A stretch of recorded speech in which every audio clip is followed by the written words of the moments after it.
Hi, I'm Candace Felice, and this Community Life in Northeast Georgia featured podcast. We're on location at Doc and Nan Sisk home. This historical site was given to the family when, Doc? Oh, we bought this about a couple years after we got married, so that was about 88, I guess, somewhere along there. But I've lived here for about 3 years, something like that.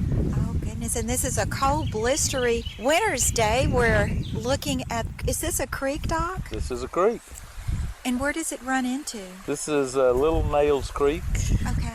And it runs into the Broad River, which flows on to the Atlantic at Savannah. So being a native of Homer, growing up in Banks County, did you come and play in this area? I did. I slid right down those rocks on my tail when I was a kid.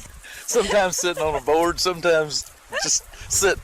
And we're going to walk up to the old, is this a grist mill? It is. Grist means, I think, if I'm not mistaken, is it grits that they do at a grist mill? They do cornmeal, but this one ground flour too when it was built before roller mills were made back in 1870. They ground wheat and corn. Okay. But now it just grinds corn. Let's just go ahead and walk on down. Who were the original owners of this property? Mary and Ragsdale built the mill, and several of the other buildings around, like the church, and there's the old house you came by up on the hill. He built it. So several of the structures in the area. I think he moved down from Virginia. He must have been quite a architect. Probably had a little money too from some of the things that he built for the time. Well, I can't believe how well it's held up. Did you have to do any repair to the building? Oh yes, that's constant. Okay. But it was built out of part pine. Part pine stays around a long time. This side and that side has been replaced with cypress. Okay. But when you get here, you can see. This is the original heart pine. Where we're going to have to replace a few boards because take that, we built this, and when you fix one thing, you know, you screw something else up. But this is original. See, it has cut nails that were hammered out on the blacksmith shop. So you try to maintain the original integrity of the property? As much as we can, yes. Okay.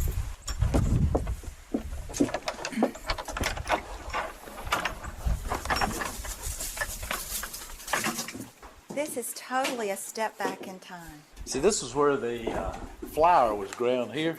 And it went up, and these reels had silk on them. Why silk? Because flour had to be fine enough to pass through the silk to be flour. So they ground it, went up this little elevator shaft. There was a belt in there with little cups on it. Took it up and dumped it into those reels. And they're sloped just slightly, and they turned, and as the flour worked its way down, the very finest fell out first, which was the best, and as it went down to a point where none fell out, and then that was scrap that they fed to the hogs or the cows or the whatever. So as you can see, there's a couple of reels up there, so then the flour was stored in these bins, and it sloped on the back where it would slide down. What's this, Doc? This? The round. That's the stones that ground the wheat. And there's one just like that over there. That's the corn one that's ready. Can you see here? See the little grooves in here? Right. See, this sits on top of here. The bottom one turns. No, the top one turns. The bottom one sits still. And then it's so close together that it crushes the grains here, and they work themselves out. Do you think that you'll ever get it up and... Oh, it's running now. It just don't look like it. Oh, really? I just got to dig some dirt out up there, but we have redone everything in here. How many families did this support? As far as people that used it, even when I was a kid, about in the 50s, people came to mill and horses and wagons. That was sort of a social event for them. On Fridays and Saturdays, you'd come and they'd be lined up all the way around this circle, back up the hill, waiting their turn to get their corn ground. I don't know, it'd be, sort of like the old country stores now. You come down here, everybody's sitting around chewing tobacco and telling lies and whatever they do on Saturdays, So it's, I think just the Ragsdale family was the only one that worked here for years, and then, the millers that did the grinding in succession after that. Mr. Akery ran it when I was a kid, and that was the last time it was, run actively Thursday, Friday, and Saturday of every week. It ran then. But everybody probably within a 4 or 5 mile radius here, depending on the mill, early part of the century for cornmeal. And of course, as you know, cornmeal was a staple in the South. Definitely. that created malnutrition, because that's all they had basically sometimes. So a lot of people depended on the mill here for their cornmeal. What was one of your most favorite memories from this place? Oh, just coming down then when they ground, there was just cobwebs everywhere. And those cobwebs had dust on them, the cornmeal dust. Oh, and it was always like almost a wintry scene in here, and it smells so good, like fresh cornmeal just coming out. You're making me hungry. It was just, see, like those spider webs there, those would just be hanging with the dust from the cornmeal, and it was just as beautiful. It smells so good. You'd have to come out here and look up the window where the wheel is. Okay.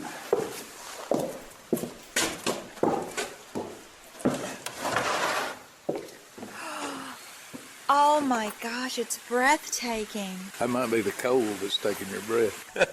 But it is pretty, isn't it? We replaced this wheel a couple years ago. It has a new wheel on it. Okay. So is it a modern wheel or is it pretty condition? Just like the one it came off of. Okay. All righty. Just like it. This is the boom that they used. See the stone? See the holes in the side of the stone? Yes, I do. These things here fit into that. Okay. And you use this to lift the stones out to sharpen them. So we took this out, sharpen it, put it in, screw it up, swing it over here, flip it over, and then you sharpen it with, that's what you sharpen the stone with. That looks like a pick to me. Well, it is. Now they make carbide tipped ones, but these, they sharpen a little while, then they file a little while, sharpen a little while, file a little while. But you have to do it until you get just a perfectly rough surface. Okay. So that they'll grind. This one, this was the wheat stone. As you can notice, there's graffiti from 1920. I guess I see initials too, so. Oh yeah, I don't know when those were put on, but I know that was probably put on in 1920. Wow. This is it's beyond words. This should actually be a little history museum. It is. So it's listed on the Georgia Historical Treasures? Okay. Well, I don't know. If you look up mills, this is one of the ones that comes up pretty quick. Okay. The guy that helped me get everything going back, he said he has more original equipment in it than any mills he knows of. They just don't make wood like this anymore. No, it's pretty amazing. There's a beam that runs from there to there, a 12 by 12 beam. It's a single beam. It runs the length of this. But as I say, this was originally a wooden wheel. And about the turn of the century, 1907, I believe it was, they put this metal wheel in. It's a Fitzwater wheel, I think, came from Philadelphia. It's a 26-foot diameter wheel, which is a really big overshot wheel for this area. And when they did, they actually had to dig deeper into the rock to fit this bigger wheel in. And by doing that, we actually have the water running uphill 4 inches to it. It's 4 inches out of level uphill, so you got to have it deep enough where it will run to get here. But we just took, when we replaced the wheel, all the spokes and running gear and is original. Just the outside ring is new. It kind of looks like the inner workings of a clock. With the little gears and the spindles and all those things. Do you have to oil it or anything? You see the little cups with the lids on them? Yeah. You fill those with oil. Okay. It has a wick in there. Okay. And it doesn't have bearings. It runs on Babbitt, which is lead. Okay. Occasionally, back when they used it lots and lots and lots, you'd have to re-pour the bearings every so many years. We checked them. They're in great shape now. So all it really needs now is to run.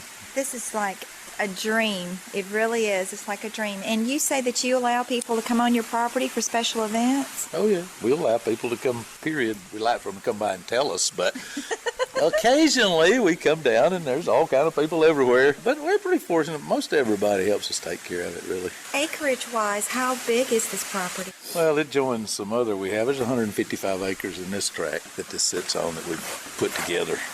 So we'll go next to the cabin. All right. They quarried these stones up the creek and they drilled with a star drill, turn a quarter, hit it with a hammer. You just keep doing that till you get the hole. And they took white oak pegs, drove in and broke the stones out to see what nice stones they cut out. Oh my God. And then, the workmanship. You can see like in this one it has a little more because it has They placed the small ones in to level it up and just make all this stuff fit in. So that's why they put the little ones in to Oh, level yeah, just to it? make it level. And then if you step right here, I just wanted you to see some of the timbers under here. See, this is one I was saying. It's probably at least 40 foot long, 12 by 12, heart pine. Of course, all the running gears under. So all of this is heart pine? Yes, all the lumber in this. Do you think they took it from the forest that's Oh, here? I'm sure they did. They were just pines like that, only they were probably, well, you see one right there. That's the size they were when they cut them. Yeah, they're a lot bigger than what you see here. Right. There's a lot to be said for good, hard, honest work. Boy, they knew what it was, no doubt. See, this end is the original. You can see the original boards and the cut nails. Now, we had to replace the top part when we got it because it had rotted out, but this is original. And, of course, all these beams under here are original, too. Now, Doc, when you say cut nails, what do you mean by that? Well, they're square, see. Okay. Now they just cut them out of a piece of steel when you have cut nails. These were hammered out in a blacksmith shop, Okay. nail by nail. Okay. They just took a little piece of metal and heated it and flattened the sides till they got the nails. Okay, I see what you mean now.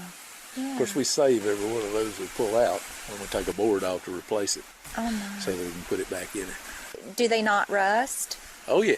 They do? But, see, those don't get wet or anything much, just barely the heads. Right. And the heads are pretty tough, but you usually can pull those out and use them again to put those boards back on with when we replace them. Are there fish at all that are in the creek? Oh, horny heads about that long. Yeah. Yeah, it's just small. Maybe a catfish or two. But that's where we fished when we were kids. That washes out. The sand washes out in the spring when we get a big rain. There'd be a pretty good pond in there. And, of course, you had a can of worms and cane pole.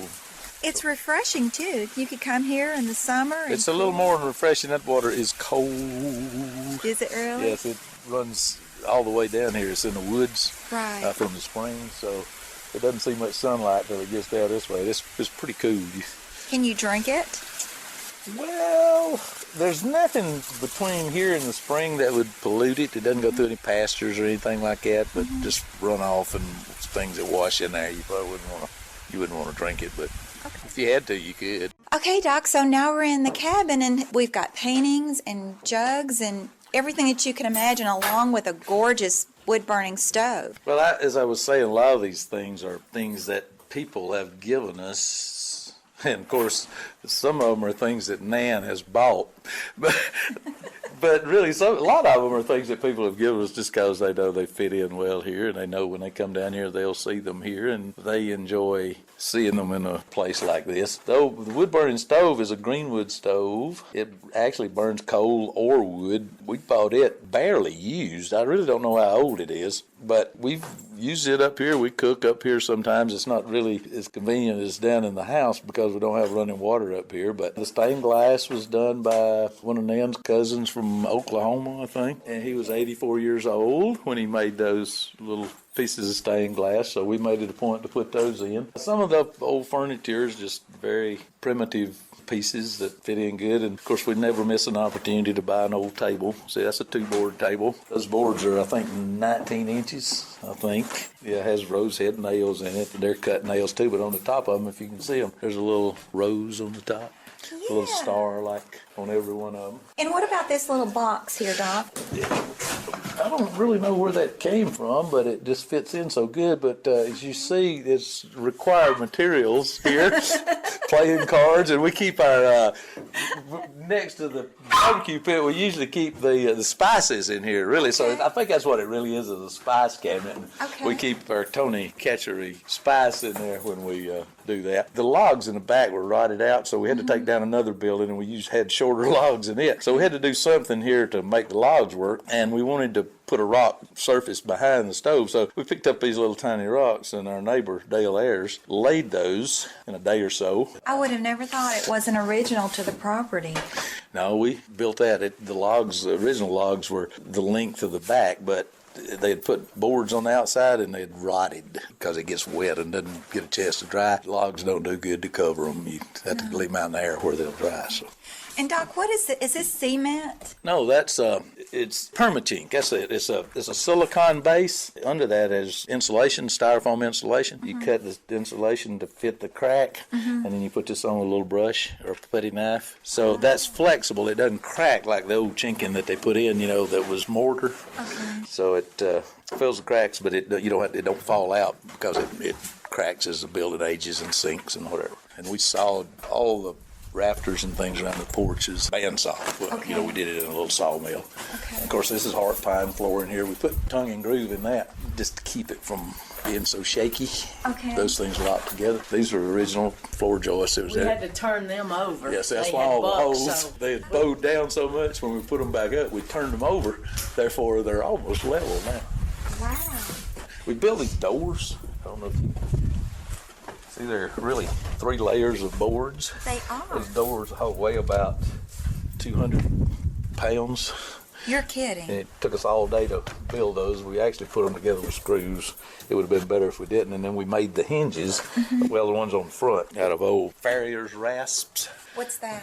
I'll show you. Farrier's rasp are just what they use on horses' hooves. It's very good hard metal, so I got this blacksmith to make us those hinges out of those old rasps. Of course, getting them hung was quite a challenge. And we made these doors too. See, we made them so that every board matches pretty close to perfectly. And then, of course, on the inside, we ran them the other way, up and down, because Nan wanted to run them that way, and I wanted to run them this way. We split the difference. So, What happened to the fans? well, the humidity kind of is a problem. They still work fine, believe it or not, but this is an old corn crib that we've got it sitting there. I got the stuff cut to place it back up, but that's the way the old corn crib. And then just past that little log cabin, I don't know if you can see it, is the blacksmith shop. Yeah. And I've got a full blacksmith shop to go in there. I know I'll have plenty of time to use it. Are you kidding me? Is this what I think it is? What? Is that an outhouse? No, that is right out there, though. Oh my God. It's a 2-seater. That's an old pump. That's a pump house. That's where our pump stays. But ta-da! Oh my gosh. It works like a charm. This is an old syrup vat that they cook syrup in. Oh. And then the plug, of course, the slope where it ran out at the bottom.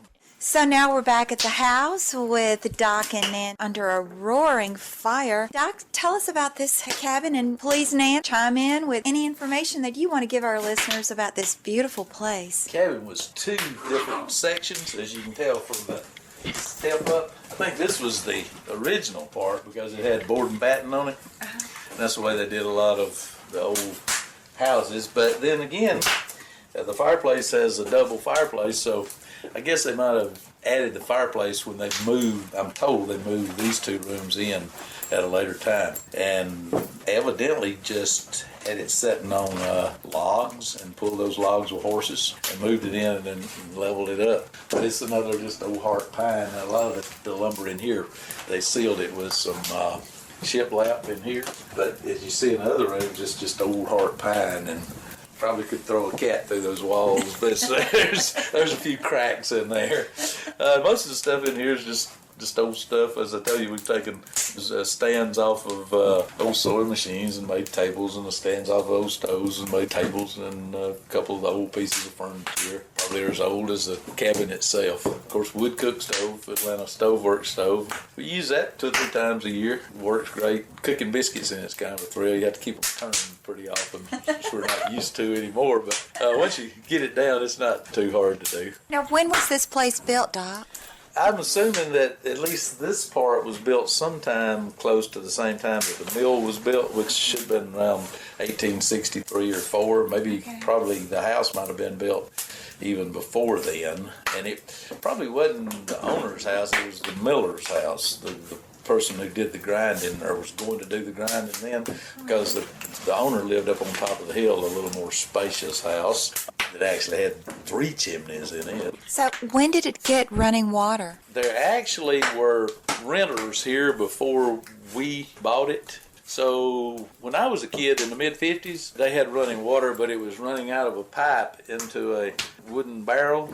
And they went down with their buckets and brought it up here. So it was just running out of a pipe into the barrel then. As you go out, you can see on the porch, the boards, there's a hole in the board where the wash pan sat with a bucket of water in there. So when Mr. Acre came in for lunch and dumped the water over the side. So they carried water then. They didn't have running water until, it was probably in the 70s, maybe even 80s before they put running water here. They had electricity. That's why we just have these bare bulbs. That's the way it always was. Now, did the millers did they change as the different seasons, or was it the same miller? It was the same person. There were several, though, over the years. Mr. Acre was here for, a long, long time. Bitter place in the winter, as you can tell. Most definitely. Because the only heat they had was the fireplace and a wood cook stove. Nan, as the lady of the house, what have you enjoyed most about this property? Just sitting on the porch and looking. Of course, we can't just sit and look because we're always pointing out we need to be doing this and we need to be doing that. But I just like coming down here and hanging out, not doing anything. But the whole process was enjoyable from the get-go. When we bought this place, we were both working full-time jobs refereeing, and then every spare minute we spent down here doing something. And then we got to the point it was like we just quit because we wore ourselves out. We were so enthusiastic to begin with. Then we started the project with the other cabin up there, and about the same thing. We had enthusiasm to start with, and then it kind of faltered by the time we got done with it. It's just probably the most peaceful place on earth to me. I love that God has entrusted it to us. It's ours for a short while, I guess, but somebody else with energy will have to finish it at some point. Nan, did you grow up in this area as well? Habersham County. I graduated from Habersham Central in 1976. And so I grew up with John Foster and all that crowd. They were close family friends. Did you also go into education after you graduated? No, I went into accounting. I have my CPA that I never used. I was a bank examiner for 15 years, and then I quit my job, not really just to referee, but to stay at home. My refereeing career took off about the time I quit, so I never really stayed home. But this is a little piece of heaven down here in Banks County. It most definitely is. Doc, how about you? Well, it's fun for me because we have so many people down here do things, and I think, we can be down here on the weekend and just plan to come and cook a hot dog, and if the lights are on, anybody that comes by the road can see the lights, and if the lights are on, they think that's an invitation. So I guess that's the part I enjoy as much as anything, is just having people down, and that's probably my favorite part of it. It's just a good place to have people come and have a good time. Thanks again, Nan and Doc, for allowing us to come into your beautiful piece of heaven and have a tour of the facility. Well, you're certainly welcome. I've been speaking with Doc and Nan Sisk at Ragsdale Mill in Homer in Banks County. We hope you've enjoyed this Community Life in Northeast Georgia featured podcast brought to you by WPPR Demarest, a Georgia Public and NPR affiliate radio station from the Piedmont College Demarest campus in the Swanson Center complex on 88.3 FM. To contact us, email wppr@piedmont.edu. And if you'd like to know more about local life and events in Northeast Georgia, join in on the conversation at Facebook at WPPR Demarest. I'm Candace Felice.